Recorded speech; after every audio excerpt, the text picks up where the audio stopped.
ನಮಸ್ಕಾರ. ನನ್ನ ಎಲ್ಲ ವಿದ್ಯಾರ್ಥಿ ಮಿತ್ರರಿಗೆ ಕರ್ನಾಟಕ ಸಿರೀಸ್ ತರಗತಿಗಳಿಗೆ ಸ್ವಾಗತ ಸುಸ್ವಾಗತ. ನಾವು ಹಿಂದಿನ ತರಗತಿಯಲ್ಲಿ ಕರ್ನಾಟಕದ ಪ್ರಾಗೈತಿಹಾಸಿಕದ ಬಗ್ಗೆ ನಾವು ನೋಡಿದ್ವಿ. ಅದೇ ರೀತಿ ಈ ತರಗತಿಯಲ್ಲಿ ನಾವು ಕರ್ನಾಟಕದಲ್ಲಿ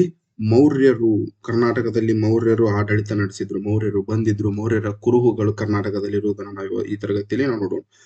ತರಗತಿ ಪ್ರಾರಂಭ ಮಾಡೋದಕ್ಕಿಂತ ಮೊದಲು ಪ್ಲೀಸ್ ದಯವಿಟ್ಟು ಇನ್ನು ಯಾರ್ಯಾರು ಸಬ್ಸ್ಕ್ರೈಬ್ ಆಗಿಲ್ಲ ಸಬ್ಸ್ಕ್ರೈಬ್ ಮಾಡ್ಕೊಡ್ರಿ. ಅಲ್ಲೇ ಹಾಗೆ ಪಕ್ಕದಲ್ಲಿರುವಂತಹ ಬೆಲ್ ಐಕಾನ್ ಅನ್ನ ಕ್ಲಿಕ್ ಮಾಡ್ರಿ ಅಂತ ಹೇಳ್ತಾ ತರಗತಿಯನ್ನ ಪ್ರಾರಂಭ ಮಾಡೋಣ. ಕರ್ನಾಟಕದಲ್ಲಿ ಮೌರ್ಯರು ಕರ್ನಾಟಕವನ್ನ ಕ್ರಿಸ್ತಪೂರ್ವ 1147ರೊಳಗಡೆ ಕ್ರಿಸ್ತಪೂರ್ವ 1147ರೊಳಗಡೆ ಮೌರ್ಯರಿಗಿಂತ ಯಾರು ಆಳಿದ್ರಪ್ಪ ಅಂದ್ರ ಮೊದಲು ನಂದರು ಆಳಿದರು. ಮೌರ್ಯರಿಗಿಂತ ಮೊದಲು ಕರ್ನಾಟಕವನ್ನ ಆಳಿದವರು ಯಾರಪ್ಪ ಅಂತಂದ್ರ ನಂದರು ಆಳಿದ್ದಕ್ಕೆ ನಮ್ಗೆ ಪ್ರೂಫ್ ಏನಪ್ಪಾ ಅಂತಂದ್ರ ಕೋಳೂರು ಶಾಸನದಿಂದ ತಿಳಿದು ಬರ್ತದೆ. ಕರ್ನಾಟಕದಲ್ಲಿ ಮೌರ್ಯರಿಗಿಂತ ಮೊದಲು ನಂದರ ಆಳಿದರು ಅಂತಂತ ಹೇಳಿ ಗೊತ್ತಾಗುವಂತ ಶಾಸನ ಯಾವ್ದಪ್ಪ ಅಂತಂದ್ರ ಕೋಳೂರು ಶಾಸನ. ಇವ್ರು ನಂದರು ಆಳುವಂತಹ ಕಾಲದಲ್ಲಿ ಕರ್ನಾಟಕವನ್ನ ಏನಂತ ಕರಿತಿದ್ರಪ್ಪ ಅಂತಂದ್ರ ಕುಂತಲ ದೇಶ ಅಂತಂದ ಹೇಳಿ ಕರಿತಿದ್ರು. ಏನಂತ ಕರಿತಿದ್ರಿ? ಕುಂತಲ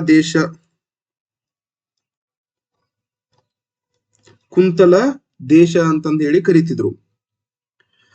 ಕರ್ನಾಟಕದ ಉತ್ತರ ಭಾಗಗಳನ್ನ ಆಳಿದ ಮೊದಲ ಮನೆತನನೇ ಯಾವ್ದಪ್ಪ ಅಂತಂದ್ರ ಮೌರ್ಯರು. ಕರ್ನಾಟಕವನ್ನ ದಕ್ಷಿಣ ಭಾಗವನ್ನ ಆಳಿಲ್ರಿ ಇವ್ರು. ಕರ್ನಾಟಕದ ಏನಪ್ಪಾ ಅಂತಂದ್ರ ದಕ್ಷಿಣ ಭಾಗವನ್ನ ಏನಪ್ಪಾ ಅಂತಂದ್ರ ಇವ್ರು ಆಳ್ವಿಕೆ ನಡೆಸಲಿಲ್ಲ. ಕರ್ನಾಟಕದ ಉತ್ತರ ಭಾಗವನ್ನ ಮಾತ್ರ ಆಳ್ವಿಕೆ ನಡೆಸಿದ್ರಿ. ಕರ್ನಾಟಕದ ಈ ಭಾಗವನ್ನ ಮಾತ್ರ ಏನಪ್ಪಾ ಅಂತಂದ್ರ ಇವ್ರು ಆಳ್ವಿಕೆಯನ್ನ ನಡೆಸಿದ್ರು. ಅದಕ್ಕೆ ಪ್ರೂಫ್ ಏನಪ್ಪಾ ಅಂತಂದ್ರ ಈ ಮೌರ್ಯರ ದಕ್ಷಿಣ ಗಡಿ ಯಾವ್ದಪ್ಪ ಅಂತಂದ್ರ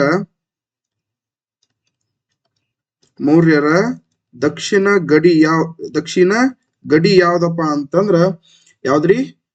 ತುಂಗಭದ್ರಾ ನದಿ.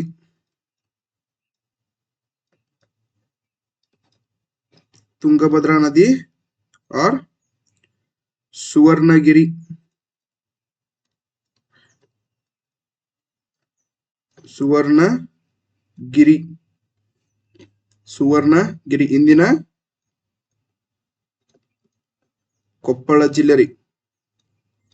ಇಂದಿನ ಕೊಪ್ಪಳ ಜಿಲ್ಲೆ.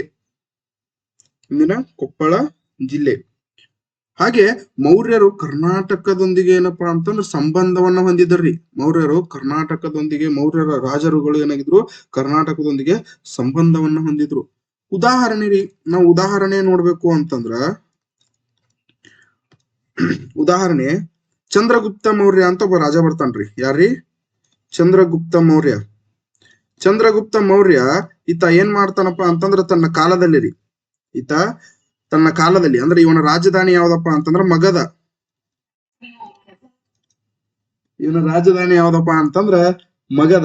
ಈ ಮಗಧದೊಳಗಡೆ 12 ವರ್ಷ ಏನಾಗಿತ್ತಪ್ಪ ಅಂತಂದ್ರ ಬರಗಾಲ ಬಂದಿತ್ರಿ. 12 ವರ್ಷ ಬರಗಾಲ ಅಥವಾ ಕ್ಷಾಮ ಬಂದಿತ್ತಂತ್ರಿ. 12 ವರ್ಷ ಬರಗಾಲ ಅಥವಾ ಕ್ಷಾಮ ಬಂದಿತ್ತಂತೆ. ಆ ಕ್ಷಾಮ ಬಂದಾಗ ಇವ ಏನ್ ಮಾಡ್ತಾನಪ್ಪ ಅಂತಂದ್ರ ತನ್ನ ಗುರುವಾದ ಭದ್ರಬಾಹುವಿನ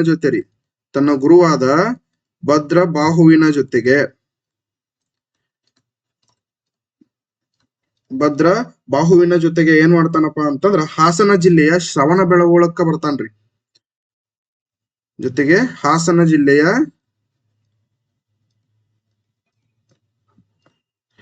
ಹಾಸನ ಜಿಲ್ಲೆಯ ಶ್ರವಣ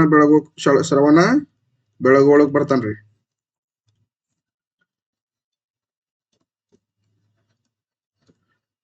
ಶ್ರವಣ ಬೆಳಗೊಳಕ್ ಏನಪ್ಪಾ ಅಂತಂದ್ರ ಬಂದ ಇಲ್ಲಿ ಏನ್ ಮಾಡ್ತಾನಪ್ಪ ಅಂತಂದ್ರ ಸಲ್ಲೇಖನ ವ್ರತವನ್ನ ಕೈಗೊಂಡು ಇಹಲೋಕ ತ್ಯಜಿಸ್ತಾನ್ರಿ. ಯಾವ್ದ್ರಿ? ಯಾವ ವ್ರತ ರೀ?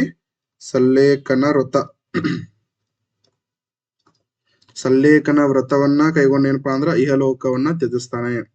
ಈ ಸಲ್ಲೇಖನ ವ್ರತ ಅತ್ಯಂತ ಕಠಿಣ ವ್ರತ.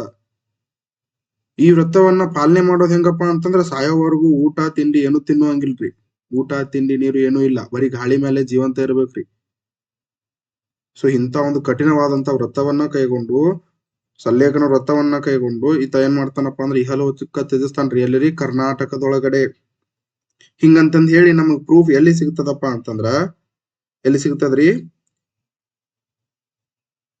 ಪರಿಶಿಷ್ಟ ಪರ್ವ ಕೀರ್ತಿ ಅಂತ ಒಂದ್ ಏನಪ್ಪಾ ಅಂತಂದ್ರ ಒಂದ್ ಕೃತಿ ಬರ್ತದ್ರಿ. ಯಾರ್ದದು? ಹೇಮಚಂದ್ರನ್ರಿ. ಯಾರ್ದಿರ್? ಹೇಮಚಂದ್ರನ್ರಿ. ಹೇಮಚಂದ್ರನ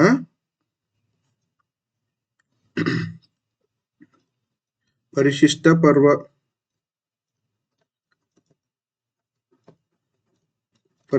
ಪರ್ವ ಅನ್ನೋ ಒಂದು ಕೃತಿಯಿಂದ ನಮ್ಗೆ ಏನಾಗ್ತದಪ್ಪ ಅಂತಂದ್ರೆ ಈ ಒಂದು ಮಾಹಿತಿ ದೊರೆಯುತ್ತದೆ.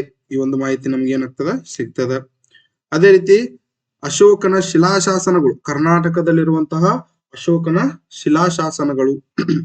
ಮೊದಲನೇದಾಗಿ ಯಾವ್ದಪ್ಪ ಅಂತಂದ್ರ ಸನ್ನತಿ. ಮೊದಲನೇದಾಗಿ ಯಾವ್ದ್ರಿ? ಸನ್ನತಿ.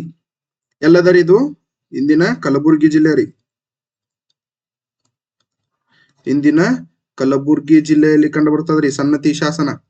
ಈ ಸನ್ನತಿಯಲ್ಲಿ ಏನಾಗ್ಯದಪ್ಪ ಅಂತಂದ್ರ ಅಶೋಕನ ಶಿಲಾಶಾಸನಗಳು ಮತ್ತ ಶಾತವಾಹನರ ಸ್ತೂಪಗಳ ಏನ್ ಕಂಡು ಬರ್ತಾವ ಅಂದ್ರ ನಮ್ಗ ಒಟ್ಟಿಗೆನ ಕಂಡು ಬರ್ತಾವ್ರಿ.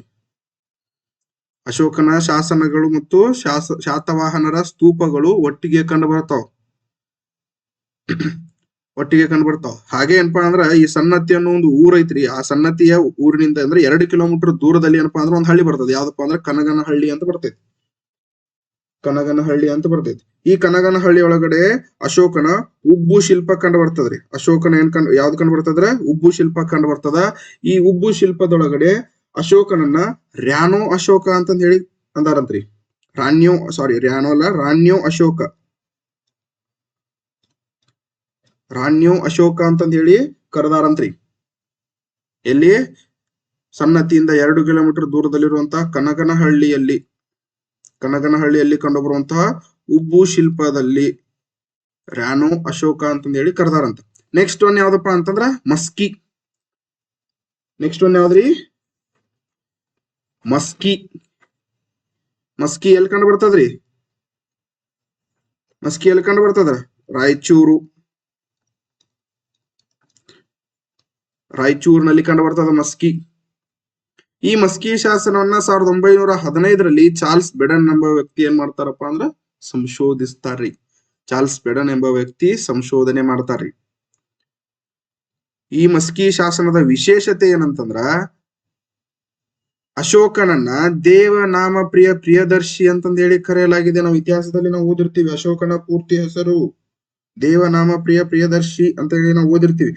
ಅದು ಯಾವ ಒಂದು ಶಾಸನದಲ್ಲಿ ಕಂಡು ಬಂದದಪ್ಪ ಅಂತಂದ್ರೆ ಈ ಮಸ್ಕಿ ಶಾಸನದಲ್ಲಿ ಕಂಡು ಬಂದದ. ಬಹಳ ತುಂಬಾ ಇಂಪಾರ್ಟೆಂಟ್ ಇದು. ಇಂಪಾರ್ಟೆಂಟ್, ಪ್ಲೀಸ್ ನೋಟ್ ಮಾಡ್ಕೋರಿ, ನೆನಪಿನಲ್ಲಿ ಇಟ್ಕೋರಿ. ಅದೇ ರೀತಿ ಸಿದ್ದಾಪುರದಲ್ಲಿ, ಜಟಿಂಗರಾಮೇಶ್ವರದಲ್ಲಿ ಮತ್ತು ಬ್ರಹ್ಮಗಿರಿಯಲ್ಲಿನೂ ಏನಪ್ಪಾ ಅಂದ್ರೆ ಇವನು ಶಾಸನಗಳು ಕಂಡು ಬರ್ತಾವ. ಈ ಮೂರು ಯಾವ ಜಿಲ್ಲೆಯೊಳಗಡೆ ಇರ್ತಾವಪ್ಪ ಅಂತ? ಈ ಮೂರು ಯಾವ ಜಿಲ್ಲೆ ರೀ? ಈ ಮೂರು ಚಿತ್ರದುರ್ಗ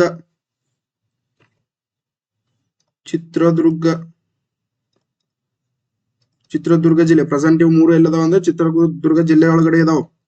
ಈ ಬ್ರಹ್ಮಗಿರಿ ಶಾಸನವನ್ನ 1992ರೊಳಗಡೆ BL ರೈಸ್ ರವರು ಪತ್ತೆ ಹಚ್ತಾರ್ರಿ. BL ರೈಸ್ ಅವ್ರ ಏನಪ್ಪಾ ಅಂದ್ರ ಕಂಡು ಹಿಡಿತಾರ. ಇದೇ ಬ್ರಹ್ಮಗಿರಿ ಶಾಸನದಲ್ಲಿ ಕನ್ನಡದ ಮೊದಲ ಪದ ಯಾವ್ದ್ರಿ? ಇಸೀಲ. ಕನ್ನಡದ ಮೊದಲ ಪದ ಇಸೀಲ. ಕನ್ನಡದ ಮೊದಲ ಪದ ಇಸೀಲ ಕಂಡು ಬರ್ತದ್ರಿ. ಇಸೀಲ ಅಂದ್ರ ಗೊತ್ತೈತಿ ನೀವು, 1ನೇ ಕ್ಲಾಸ್ ಒಳಗ ಹೇಳಿನಿ. ಇಸೀಲ ಅಂತಂದ್ರ ಕೋಟೆಯೊಳಗಿನ ನಾಡು ಅಂತ ಅರ್ಥ. ಕೋಟೆಯೊಳಗಿನ ನಾಡು ಅಂತ ಹೇಳಿ ಅರ್ಥ. ಈ ಬ್ರಹ್ಮಗಿರಿ ಶಾಸನದ ಶಿಲ್ಪಿ ಯಾರು? ಬ್ರಹ್ಮಗಿರಿ ಶಾಸನದ ಶಿಲ್ಪಿಯ ಹೆಸರು ಏನಪ್ಪಾ ಅಂದ್ರ ಚಪಾಡ. ಶಿಲ್ಪಿಯ ಹೆಸರು ಚಪಾಡ. ಯಾವ ಲಿಪಿ ಒಳಗಡೆ ಕೆತ್ತನೆ ಮಾಡ್ಯಾರಪ್ಪ ಅಂತಂದ್ರ ಖರೋಷ್ಠಿ ಲಿಪಿ. ಯಾವ ಲಿಪಿ ಒಳಗಡೆ ಕೆತ್ತನೆ ಮಾಡ್ಯಾರ ಅಂದ್ರ ಖರೋಷ್ಠಿ ಲಿಪಿ.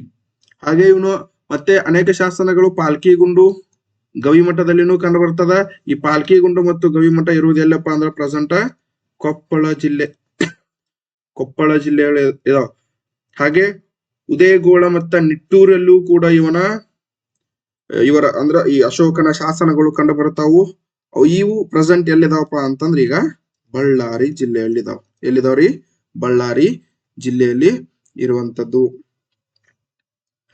ಇದಿಷ್ಟು ಏನಪ್ಪಾ ಅಂತಂದ್ರ ಆ, ಮೌರ್ಯರ ಕರ್ನಾಟಕದಲ್ಲಿ ಮೌರ್ಯರ ಬಗ್ಗೆ, ಕರ್ನಾಟಕದಲ್ಲಿ ಯಾವ ರೀತಿ ಮೌರ್ಯರು ಆಳಿದ್ರು, ಅಲ್ಲಿ ಇಲ್ಲಿ ಅವರು ಕುರುಹುಗಳೇನು ಅನ್ನೋದೇನಪ್ಪಾ ಅಂತಂದ್ರೆ ಮಾಹಿತಿ ಆಗಿರ್ತದ.